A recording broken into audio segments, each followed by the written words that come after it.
Hi everyone, मी doctor दिव्यानी.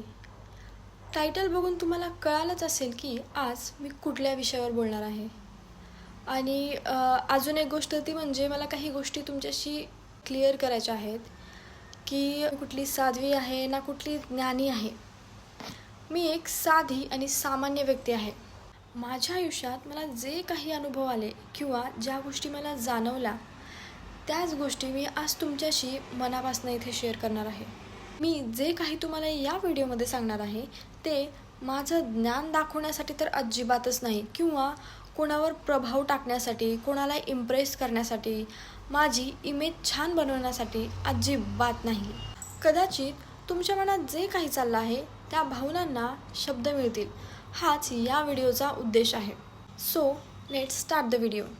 तुम्हाला असा कधी अनुभव आला आहे का की तुम्ही खूप श्रद्धाळू आहात, तुमचं देवावरती खूप विश्वास आहे, तुम्ही मंत्र जप करता, ध्यान साधना मेडिटेशन, पण तरीही तुमच्या मनात एक अशी बेचैनी असते, मनात सतत वादळ असतं, दिशाहीन असतात तुम्हाला समजत नाही.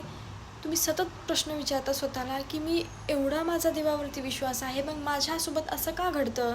सतत एक मनात हालचाल असते, सतत अशांती असते तुमच्या मनात.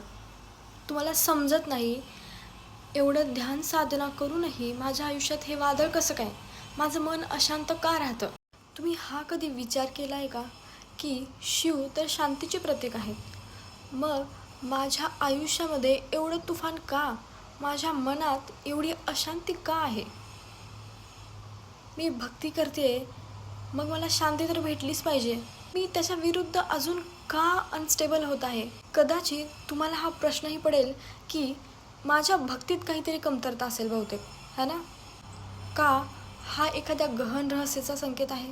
आणि सर्वात महत्त्वाचा प्रश्न म्हणजे हा तुमच्यातील शक्तीला कमी करतो की नाही, का हा शिवमार्गातील सगळ्यात पहिला अनुभव आहे.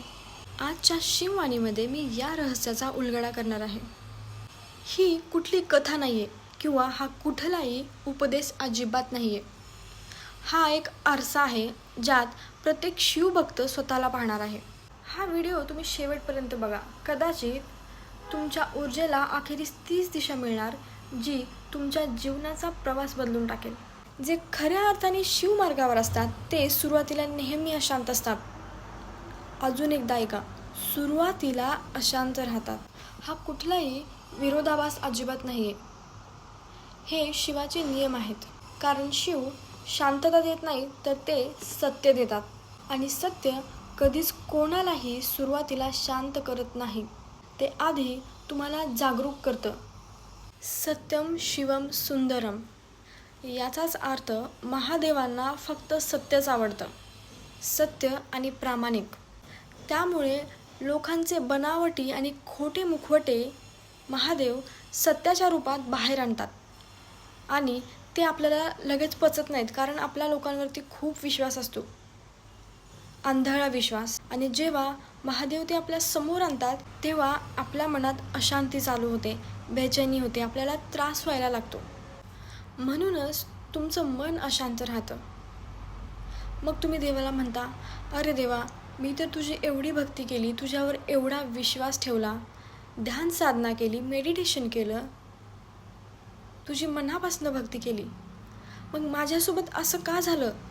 मी सगळ्यांसोबत चांगला होतो, मी सगळ्यांना चांगलं वागवलं, मग मला का धोका मिळाला. मी असं काय पाप केलं की मी ज्यांना चांगलं समजलं, ज्यांच्यावर इतका विश्वास ठेवला, त्यांनीच मला धोका दिला. या सगळ्या शंका, बेचैनी याचं उत्तर आपण आज डिटेलमध्ये या व्हिडिओमध्ये बघणार आहोत. जसं की मी पहिलं सांगितलं, महादेवांना सत्यप्रिय आहे. त्यांना ढोंग बनावट हे अजिबात आवडत नाही. महादेव म्हणतात, सत्याचा सामना कर, तेच महत्त्वाचं आहे. सत्य बघणं का गरजेचं असतं. सत्य म्हणजेच जागृती आणि शक्ती.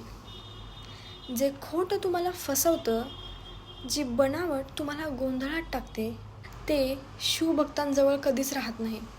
तुमचं मन आधी तुम्हाला हलवतं, धक्का देतं, नंतर खऱ्या सामर्थ्याची, खऱ्या स्थिरतेची आणि सुंदरतेची तुम्हाला अनुभूती येते. महादेवांना सत्यच का आवडतं. महादेवांना खोटं, बनावटी आणि सौम्य सुखाची मोहीम नसते. त्यांना फक्त सत्य, जागरूकता आणि प्रामाणिकता प्रिय आहे. कारण सत्य हे कधीच जीवनाचा मूळ आधार नसतो. शिव म्हणजे केवळ शांती नाही, शिव म्हणजे जागृती, प्रामाणिकता आणि बदल.